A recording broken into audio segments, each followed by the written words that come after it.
누가복음 2장 8절에서 14절 말씀입니다.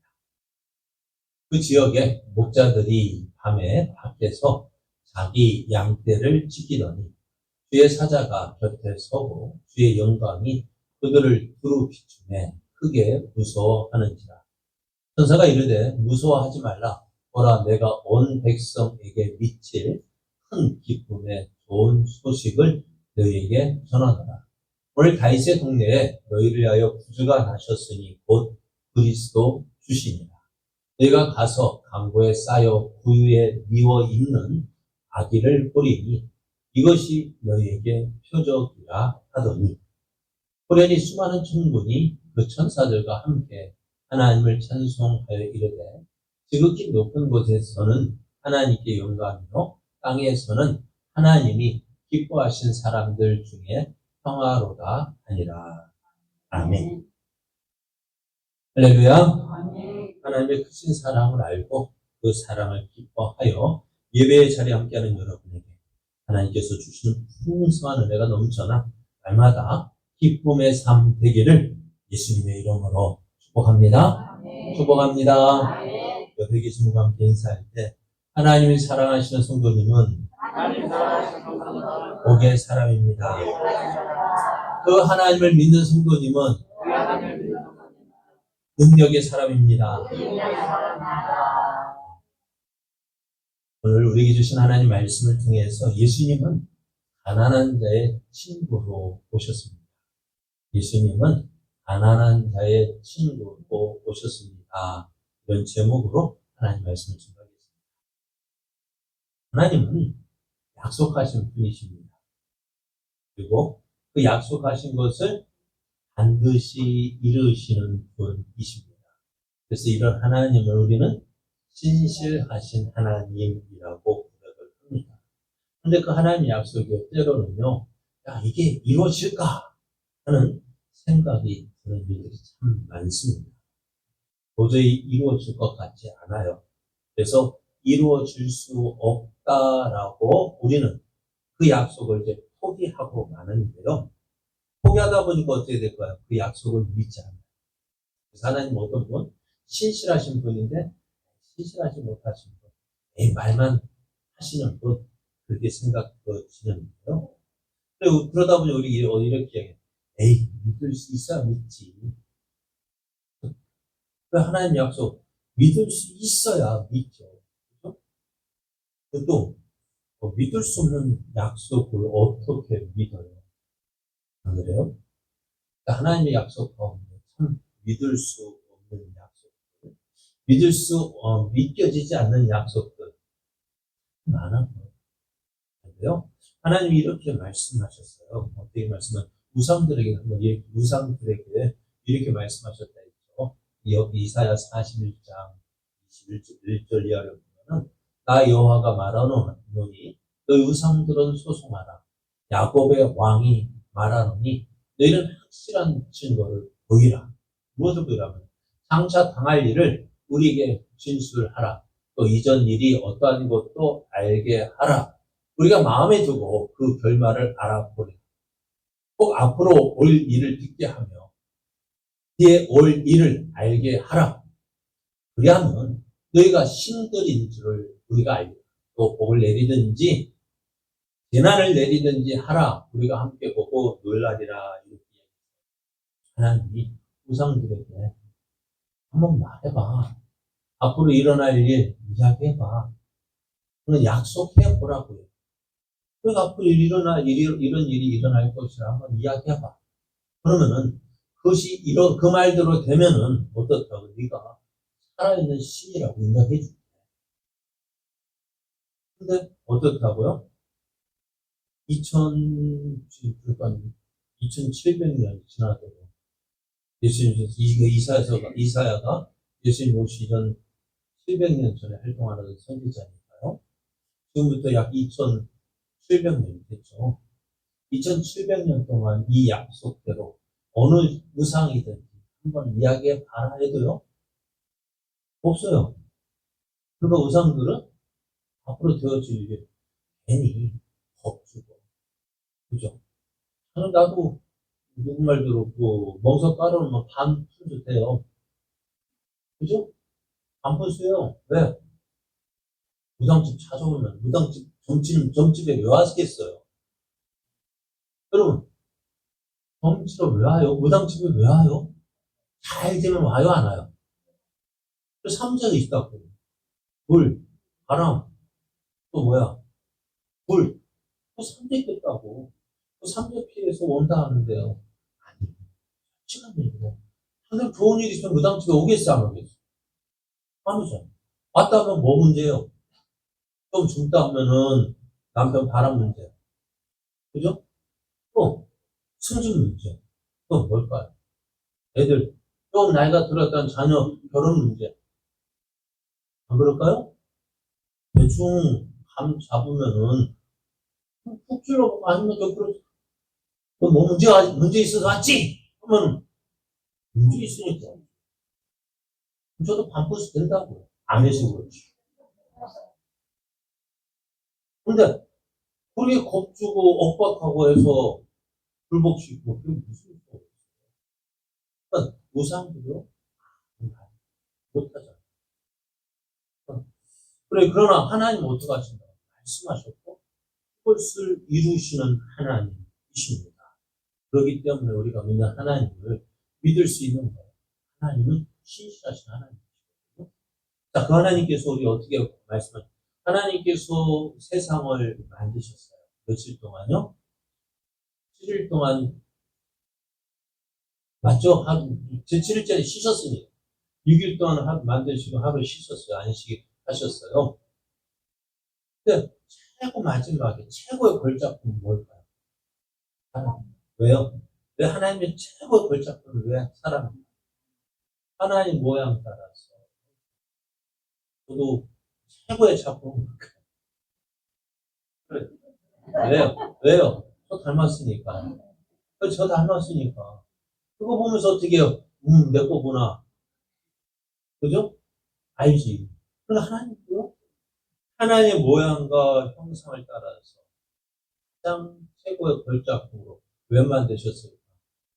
교제하기 위해서 만드셨다. 그러니까 그 최고의 걸작 만들어 에덴 동산을 따로 만드셔서 그곳에 두시고 그냥 항상 뭐야 서늘할 때쯤이면 하나님 찾아오셔가지고 야 이야기하자 산책하자 내용 사귀려고 그러려고 사람을 만드셨거든요. 그런데 뭘까요? 하나님과 창조주 되신 하나님과 피조물적 의와의 관계를 맺기 위해서 무엇을 언약을 맺으셨어요. 무엇을요? 동산에 있는 모든 나무의 실과는 다 네 마음대로 할 수 있지만은 뭐만 동산 중앙에 있는 한 가지 나무는 너가 먹지 마. 그 먹지 말라는 그것이 뭐냐면 창조주 되신 하나님하고 피조물된 우리의 관계가 그것으로 성립되어지는 거예요. 그러니까 창조주 하나님과 우리의 관계 뭐예요? 그 선하게 알게 그 한 가지 그 한 가지 먹지 마. 그거 하나였어요. 그거 먹으면 어떻게 된다? 죽을 거야. 알겠습니다. 그래서 그렇게 해서 뭐예요? 선악과 열매를 먹지 말라 했는데 이 사람이 그만 딱 먹고 말았어. 그럼 죽어야 돼요. 죽어야 되는데 살아있네요. 뭐가 죽었다라는 것은 뭐냐면 하나님의 관계가 끊어졌다. 하나님과의 관계가 끊어진 우리를 어떻게 죽어야 돼요. 하나님은 우리를 사랑하셔서 우리를 이렇게 버려두시기 아까워 너무너무 아깝잖아요. 최고의 걸작품인데요. 그걸 회복할 수 있는 길을 주시겠다고 말씀하셨어요. 그것이 뭐냐면은 창세기 3장 15절 언시복음이라고 얘기해요. 내가 너로 여자와 원수가 되게 하고 내 후손도 여자의 후손과 원수가 되게 하리니 여자의 후손은 내 머리를 상하게 할 것이요 너는 내 발꿈치를 상하게 할 것이니라 했습니다. 하나님께서 우리를 구원할 자로 누구를 보내시겠다고요? 여자의 후손을 보내시겠다. 여자의 후손은 바로 예수님이십니다. 예수님 그러니까 아담과 하와가 어떻게 보면은 그 아담과 하와가 선악과 열매를 따먹음으로 범죄하여 죽게 되었을 때 우리를 구원하시고자 하는 그 하나님의 구원을 이루시는 바로 약속을 주셨어요. 너가 여자의 후손을 통해서 죽을 수밖에 없는 너를 구원할 것이다. 아담이 이것을 믿었을까? 믿었다. 그래서 처음 낳은 아들이 가인인데 가인을 보면서 혹시 이 아이가 아닐까. 그래서 아담도 믿음으로 이 여자의 후손을 바라보고 기대하게 되었어요. 그래서 어떻게 될까요? 그 여자의 약속, 이 약속을 이루시는데 점점 구체화시켰어요. 많고 가인과 아벨, 그리고 그 가인과 아벨 또 아들 하나 또 더 있죠. 셋. 근데 성경을 보면은 가인과 아벨 셋만 나왔을까요? 가인과 아벨과 셋은 우리의 구원에 관계된 사람이고요. 그 외에도 수많은 사람, 아담 몇 년 동안 살았는데요. 900년, 1000년 가까이 살았다고요. 1000년 가까이 살았는데 혼자만 나왔을까요? 셋만 말았을까요? 아니요. 그러니까 아담과 하가 가인과 아벨 낳고 아벨이 죽고 또 셋을 낳고 그러던 가운데 또 이들도 자라나서 가인도 결혼해서 자식 낳고 그런데 또 그뿐만 아니라 성경에 기록되지 않은 수많은 자녀를 낳았다. 그들도 어떻게 해요? 자라고 딱 1000년 동안 자랐으니까요. 얼마나 될까요? 자, 이스라엘이 야곱의 아들, 야곱의 가족 73명이 애굽으로 내려갔어요. 200년, 430년 지난 후에 얼마가 됐다고요? 200만 명이 됐다고. 그러면은 아담이 1000년 동안 낳은 아들을 보십시오. 어찌 될까요? 얼마나 될까요?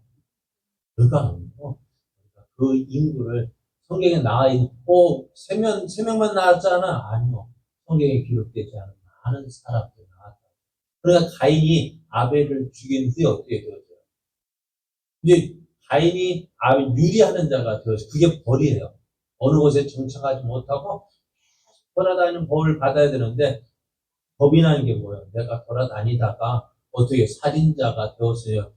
저거 가인이 사람 죽였대, 동생을 죽였대 하니까 사람들 어떻게 자기를 죽일까봐 겁이 났다. 그러니까 가인이 아벨을 죽일 때에도 이미 수많은 자녀들이 있었다. 그런데 자, 그런 가운데서, 그러면 이 여자의 후손이 누구 가운데 나냐? 가인의 후손으로 나오는 것이 아니라, 아벨은 죽었고, 그래서 그 다음에 셋의 가문에서 나올 것이고, 셋 가문에서 또 누구요? 아브라함의 자손. 아브라함의 자손의 이삭, 야곱의 12아들 가운데 유다 지파 가운데서, 또 유다 지파의 자녀들 가운데서 누구? 다윗의 자손을 통해서 나을 것이다라고 점점 구체화시켜요. 그리고 거기에다가요, 어디에서 태어난다고요? 베들레헴에서 태어날 것이다라고 성경에 태어날 장소까지 약속해 주셨어요. 그러면 이제 하나님께서 어떻게 이 약속한 말씀을 이루셔야 되는데 그게 이루는 것이 우리가 쉬울까 어려울까? 왜? 그러니까 하나님도요, 말해놓고서 어떻게, 그거 지키려니까 어떡할까요? 쉽지가 않은 거야. 되게 신경이 많이 쓰이는 것도 이만저만이 아닐까요? 그래서 성경을 보면은, 그러니까 그 약속이 가끔 가다가, 이거 끊어졌다. 이건 이루어질 수 없다는데, 그 촛불이 꺼질 듯. 그러니까 다윗의 자손은, 다윗의 가문이요, 망할 것 같은데, 하나, 어떻게 해가지고 살아남아서 명맥이 유지되었죠. 그래서 그 약속을 보면은요, 그 약속을 이루실 때가 됐어요. 하나님께서 약속하신 말씀대로 다윗의 자손 가운데, 이제 베들레헴에 태어날 것이라고 말씀하셨고요. 그 가운데 또 한 명이 또 있어요. 예수님이 태어나기 전에 누구를 보낸다고 하셨어요? 예수님 태어나기 전에 엘리야를 보내겠다라고 말씀했어요. 말라기서를 보면은 보라, 말라기 4장 5절 6절을 보면은 보라, 여호와의 크고 그런 날이 이르기 전에, 심판 때, 예수님 오시기 전에 선지자 엘리야를 너에게 보내리니 그가 아버지의 마음을 자녀에게로 돌이키게 하고 자녀들의 마음을 그들의 아버지에게로 돌이키게 하리라. 돌이키지 아니하면 두렵건대 내가 와서 저주로 그 땅을 칠하노라. 이렇게 엘리야를 보내주신다고 말씀하셨는데요. 이 약속이 이루어져야 되잖아요. 예수님이 태어나기 전에 이 약속이 이루어질 사람이 와야 되는데 누구일까요? 세례 요한입니다. 그래서 누가복음 1장 17절을 보면은 누가복음 1장 17절을 보면은 이 약속의 말씀대로 사가랴에게 이렇게 이야기해요. 그가 또 엘리야의 신령과 능력으로 주 앞에 먼저 와서 아버지의 마음을 자식에게 거스르는 자를 의인의 슬기에 돌아오게 하고 주를 위하여 세운 백성을 준비하다. 약속하신 말, 엘리야를 보내겠다고 약속하신 말씀대로 세례 요한을 보내시고 그리고요 이제 예수님 누구의 자손? 다윗의 자손으로 오겠다고 말씀하시죠. 예수 그리스도의 나심은 이러하니라. 그의 어머니 마리아가 요셉과 약혼하고 동거하기 전에 성령으로 잉태된 것이 나타났더니 그의 남편 요셉은 의로운 사람이라. 그를 드러내지 않냐고 가만히 꿀고자 하였다고 했어요. 그러면서 그때 이제 천사가 요셉을 찾아갑니다. 그래서 요셉의 이야기를 이 일을 생각할 때 주의 사자가 현몽하여 이르되 다윗의 자손 요셉아 내 아내 마리아 데려오기를 무서워하지 말라 했어요. 누구라고 불러요? 요셉을 부를 때 뭐라고? 다윗의 자손 요셉이다. 근데 예수님이 누구의 자손으로? 다윗 약속하신 말씀대로 다윗의 자손을 통해서 오신다. 다윗의 자손 누구? 요셉에게 왔는데요. 자, 그러면은 어떤 사람이 이렇게 얘기할 수 있잖아요. 야, 요셉과 마리아가 정혼만 했지, 그죠? 결혼하지 않았잖아요. 그리고 어찌 돼요? 솔직하게 요셉하고 정혼만 했지 따지고 보면 마리아에게서 난 아이는 요셉과 관계가 있을까 없을까? 없어요. 그런데 요셉과 관계가 없는데 어떻게 다윗의 자손이라고 할 수 있느냐? 맞아요? 틀려요? 야, 마리아 요셉이 무슨 관계가 있어? 있어요? 없어요? 따지고 보면 아무런 관계 없잖아. 그래서 이제 성경에는요 예수님의 족보가 두 가지. 예수님의 족보가 어디 있을까요? 마태복음에 보면은 마태복음에 보면 예수님의 족보가 하나 있고요. 또 누가복음에 우리가 뒤에 보면은 누가복음에 보면은 또 족보가 또 나와. 예수님의 족보가. 이 족보를 마태복음은 아브라함부터 내려왔고 이제는 누가복음의 족보는요 요셉으로부터 올라가요. 그러니까 조금 비교하기가 조금 여기서 마태복음에 내려오고 있고 누가복음에서는 위로 올라가고 있고 그래서 성경 마태복음에 보면 이렇게 이야기하고 있어요. 살몬은 라합에게서 보아스를 낳고 그런데 이 족보가 어디서부터 달라지냐면요. 누가복음에 있는 족보하고 마태복음에 있는 족보가요. 똑같은 예수님의 족보라고 얘기하는데요. 달라요. 어디를 중심으로 달라지냐면은 다윗을 중심으로 해서 달라져요. 자, 마태복음의 족보를 보면은 살몬은 라합에게서 보아스를 낳고 보아스는 룻에게서 오벳을 낳고 오벳은 이새를 낳고 이새는 다윗왕을 낳으니라. 다윗은 누구? 우리아 아내에게서 솔로몬을 낳았다라고 이야기해요. 그런데 누가복음에서는요. 다윗 그 위는 멜레아요, 그 위는 맨나요, 그 위는 다요, 그 위는 나단이요, 그 위는 다윗이요. 그러니까 다윗의 그러니까 다윗의 아버지는 이새고 그 할아버지는 오벳이고 그 위는 보아스. 맞긴 맞는데 여기까지 맞는데 다윗은 어떻다고 했어요? 다시 한번 볼게요. 자, 살몬은 여기 보면은 살몬은 라합에게서 보아스를 낳았다겠죠? 여기는 살몬은 누굴 낳았어요? 보아스를 낳았고, 그죠? 마태복음하고 누가복음 비교해 본 거예요. 살몬은 보아스를 낳았고, 그죠? 보아스는 오벳을 낳고, 맞죠? 그죠? 오벳은 이세를 낳았어요. 그런데 그 다음에 누구를 낳느냐면 이세가 다윗을 낳았어요. 자, 여기 보면은 다윗이고 다윗은 우리아 아내에게서 솔로몬을 낳았다 했는데 이것이 마태복음의 족보고요. 누가복음의 족보는 어떻게 다윗의 아들이 누구예요?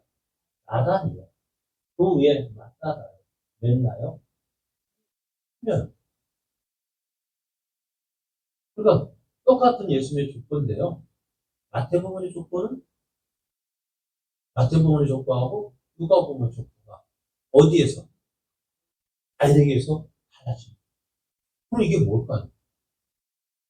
그거 어떻게 족보가 달라졌어요? 네? 그거 어떻게 이야기할까요? 그래서 이거를 따져보면요, 그 마지막에 어디에서 헷갈리냐, 마지막 문에 요셉이라는 부분 같거든요. 근데 요셉은 그 마태복음에 있는 족보는 정말 그게 요셉의 족보가 되어지고요. 그리고 또 누가복음에 있는 이 족보는요, 마리아, 예수님의 어머니인 마리아의 족보입니다. 그래서 마리아의 이름이 들어가지 않고 누구의 이름이 들어갔냐면은 요셉이 들어갑니다.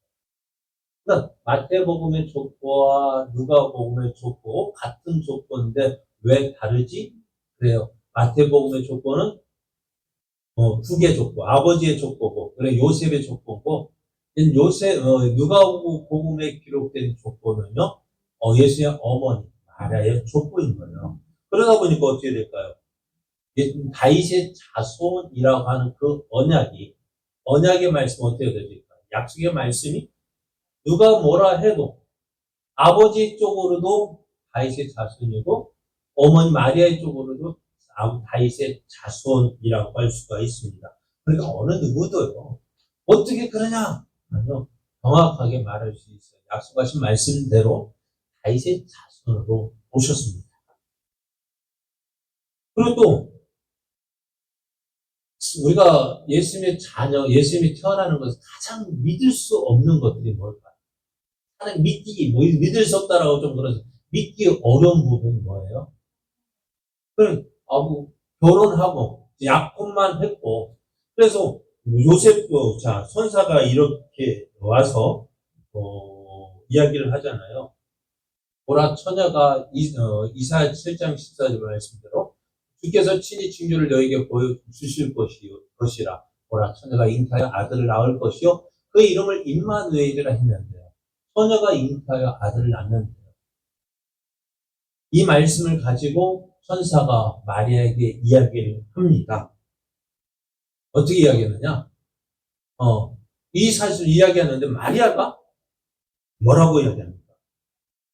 나는 남자를 알지 못하니 어찌 이 일이 있으리. 이것은요, 지극히 상식적인 일이에요. 누가 뭐라 해도 말할 수 없는 거예요. 그런데 이 말에 천사가 뭐라고 이야기를 합니까? 성령이 내게 임하시고 지극히 높으신 이의 능력이 너를 덮으시리니 이러므로 나실 바 거룩한 이는 하나님의 아들이라 될 것이다 했습니다. 그 증거로 봐라. 누구요? 내 친인척 엘리사벳 늙어서 아들을 배웠다. 임신하지 못한다고 했는데 그가 어떻게 임신한 지 6개월이 지났다라고 합니다.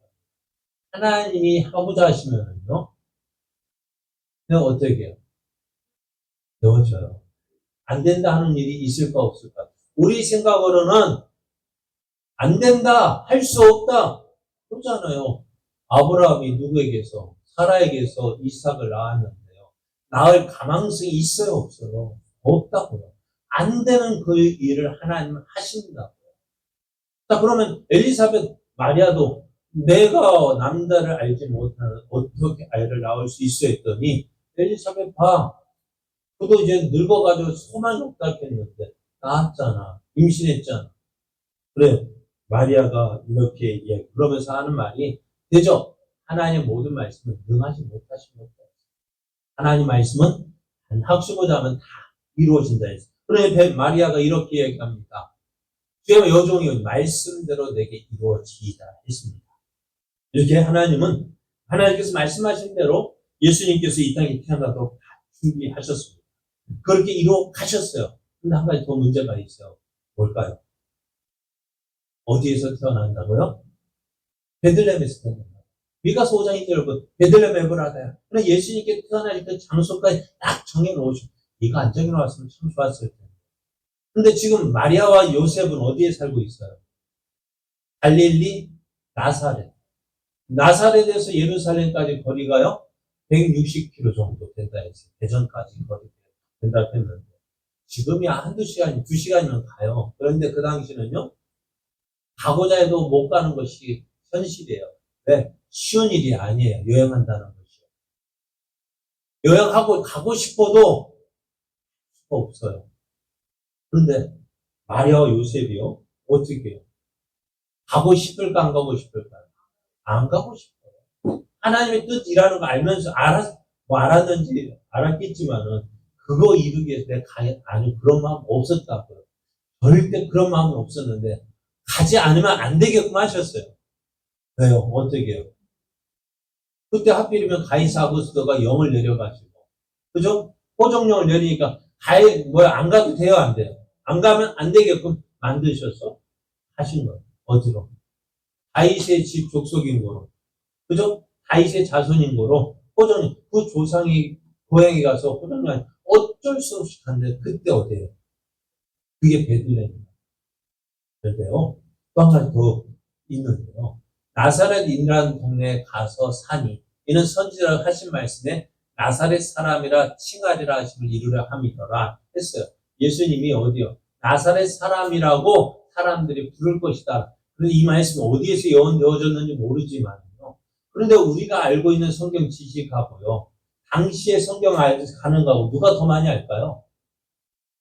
우리가 더, 물론, 그런데 이 예언의 말씀은 사람의 입으로 구전되어지는 것은요, 우리보다도 그 당시 사람이 더 많이 알아요. 이 말씀은 어떻게 나왔는지 모르지만은 사람들이 이것에 대해서 이야기를 하고 있었거든요.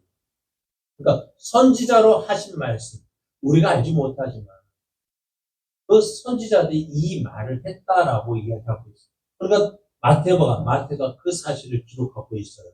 자, 나사렛에서 그래서 예수님 우리가 뭐라 하겠어요? 나사렛 예수라고 부르기가 여기에 있어요. 어? 그러니까 우리는 성경 말씀이에요. 하나님께서 어떻게 이렇게 다 정확하게 이루셨을까? 그러니까 어떻게 하나님 아까 말씀대로 우리가 믿는 하나님은 살아계신 하나님이죠. 말씀하시는 하나님, 말씀하신 것을 반드시 이루시는 하나님. 우리가 설령 기억하지 못해도 그렇잖아요.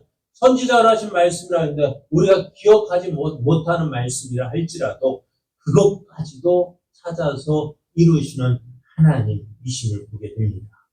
그래서 예수님은 어떻게 해요? 베들레헴에서 태어나. 그러니까 약속하신 말씀대로 다윗의 자손으로 베들레헴에서 태어나셨고 나사렛 예수라 불려지게끔 하신 분이 누구라? 하나님이시라. 그러면은 오늘 본문을 보면은요. 이렇게 말씀하신 대로 예수님이 베들레헴에 태어나셨는데 예수님이 태어나실 때 누가 알까요? 모를까요? 예수님이 어느 베들레헴 한 여간에 응이하고 이렇게 태어났어요. 사람들 알아줄까 몰라줄까요? 어느 누구도 알아주는 사람이 없어요. 그러니까 하나님 입장에서 보면 어떨까요? 우리도 그렇잖아요. 우리 집에 아들을 낳았는데 아무도 알아주면 얼마나 서운할까요? 그렇잖아요. 그리고 하나님도 그런데 예수님이 태어나는 너무너무 조용한 거예요. 하나님은 예수님의 탄생 소식을 알려주기를 원하시는데요. 그래 누구를?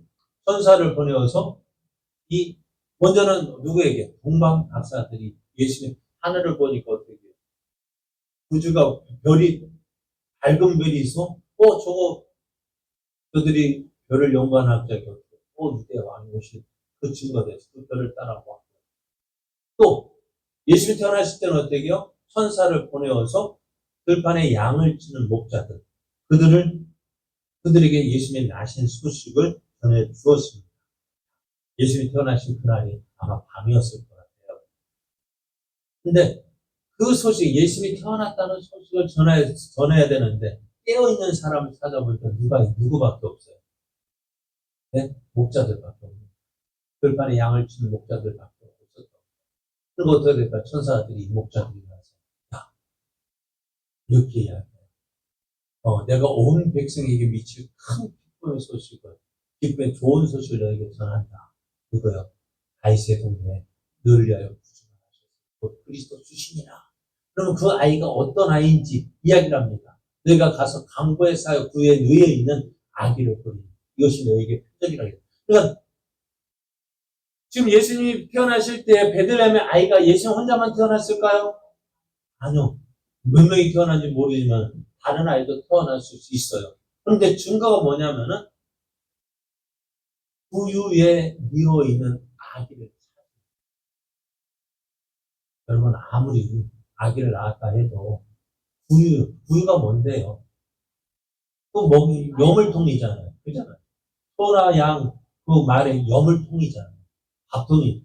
거기에 넣는 사람이 있을까 없을까? 없다. 그런데 얼마나 오죽했으면 거기다 놨을까? 사간에 있을 곳이 없어서, 여간에 있을 곳이 없어서 어디에 놨다? 구유에 누웠다. 그것이 증거라는 것입니다. 자, 천사들은 그러면 많고 많은 사람들 중에 누구요? 목자들에게 전했어요. 당시 목자들은 어떨까요? 지금이야 대관령 목자도 어떨까요? 부자죠. 그 당시는요, 목자들은요, 가난한 사람 중에 가난한 사람이고요. 또 이들은요, 믿을 수 없는 사람들이에요. 자, 재판에서 증인이 몇 명이면 돼요? 2명 이상이면 그게 증거로 채택이 되어지는데요. 거짓말 가장 많이 하는 사람이 목자. 왜요? 그 양을 치다 보면은요, 어찌 될까요? 양을 우리처럼 내 양이라고 구역 정해놓고 있는 것이 아니라 그 당시는 어떻게 돼요? 다 풀어놓고서요, 함께 치다가요, 밤 되면 저녁 되면 휘파람 불면 그 양한테 자기 목소리를 듣고 오는 것이 자기 양이에요. 오다 보면은 자기 양만 올까요? 그럼 어떻게 돼, 이 목자들은? 내꺼 하다가 어떻게 사운드 많이 났을 거예요. 그러니까 목자들의 말은요, 믿을 수 없는 거예요. 그러니까 들판에서 가장 가난하고 또 그런 사람, 그런 사람들에게 예수 오신 소식을 전했다. 그런데 만약에요, 동방 박사들은 어디를 갔을까요? 마태복음에는 어디로 갔어요? 헤롯 왕궁에 갔다. 헤롯 왕궁에 가지고 큰 소리 치잖아요. 이게 왜 이들은 어떻다고요? 왜 왕궁에 가서 큰 소리를 하는 일반 백성들은 이 왕궁에 가서 큰 소리 칠 수 있을까 없을까? 없다. 그런데 이 동방 박사들은 그래도 권위가 있는 사람. 그러니까 왕궁에 가서도 왕에 보여달라면 보여줄 수 있는 큰 소리 칠 수 있는 사람들인데, 근데 어떻다고? 예수님은 왕궁에 태어나지 않고 베들레헴에서, 그리고 어디요? 말 위에 누워 있다. 그러니까 오늘 예수님께서 이 사실을 보면 왕궁에서 태어났다면 우리 같은 사람은 볼 수 있을까 없을까요? 예수를 볼 수 있을까 없을까요? 못 봐요. 왜? 왕자인데 어떻게 봐요? 그러니까 예수님은 그래서 왕궁에 태어나지 않고 베들레헴 그 여간에 또 그 위에 누워 계신 분, 원하는 사람 어떻게 다 누구든지 와서 볼 수 있다. 높은 자리에 있는 사람은 본다면은 예수님 우리 구주가 되실 수 없는 거죠. 예수님은요, 보고 싶은 사람은 다 와서 보라라고 말씀하셔요. 그래서 우리가 예수님을 찾을 수 있는 이유도 바로 이것 때문입니다. 예수님은 우리들의 친구가 되시고, 그래서 예수님께서 와서 사역하실 때 인자로 와서 먹고 마시면 너희 많이 보라. 먹기를 탐하고 포도를 죽이는 사람 세리와 죄인의 친구라고 했어요. 당시 사람들에게 조롱당하고 인정받지 못하는 사람. 그들은 어떻게? 그들의 친구라고 누가 바리새인들이 인정해 줍니다. 예수님은 멀리 저 왕궁에 계시는 분이 아니라 우리 가까이에 계시는 분이라고 말씀해요. 그래서 예수님은 가난한 자로 우리 가운데 오셨는데요. 예수님 가난한 자로 우리가 오신 것은요, 우리 예수 그리스도의 은혜를 너희가 알거니와 부요하신 하나님, 부요하신 이로써 너희를 위하여 가난하게 되셨고 우리를 위하여 가난한 자의 모습이 있다 오셨어요. 왜? 그 예수님의 가난함으로 말미암아 우리가 어떻게 해요? 그 예수님을 만남으로 우리가 부요하게 되기 때문에 그 예수님은 저 산 위의 백합이 아니라 저 산 밑의 백합. 왜 저 산 위가 아닐까요? 저 산 위에 계시다면은 힘 있는 사람은 올라갈 거예요. 그러나 저 산 밑에 백합이 아무나 만나고 싶으면은 가서 만날 수 있는 분이시오. 그래서 예수님께서 베들레헴에 태어나신 이유 우리의 친구로 오셨어요. 만나고. 그래서 예수님 이렇게 말씀하셔요. 수고하고 무거운 짐진 자들아 다 내게로 오라. 내가 너희를 쉬게 하리라. 누구든지 원하는 사람, 누구든지 오너라. 내가 너희를 만나줄게. 내가 너희의 친구가 되어줄게. 예수님께서 베들레헴에 그 여간에서 태어나신 이유가 그것 때문에 오늘 내 친구가 되어주길 원하시는 예수님. 그 예수님, 그러기 때문에 우리가 예수님을 쉽게 만날 수 있는 거예요. 예수를 부르시면 우리가 쉽게 나갈 수가 있습니다. 그 예수님, 내가 그분이 바로 누구요? 내가 믿는 예수님. 나의 친구 되신 예수님이십니다. 함께 찬송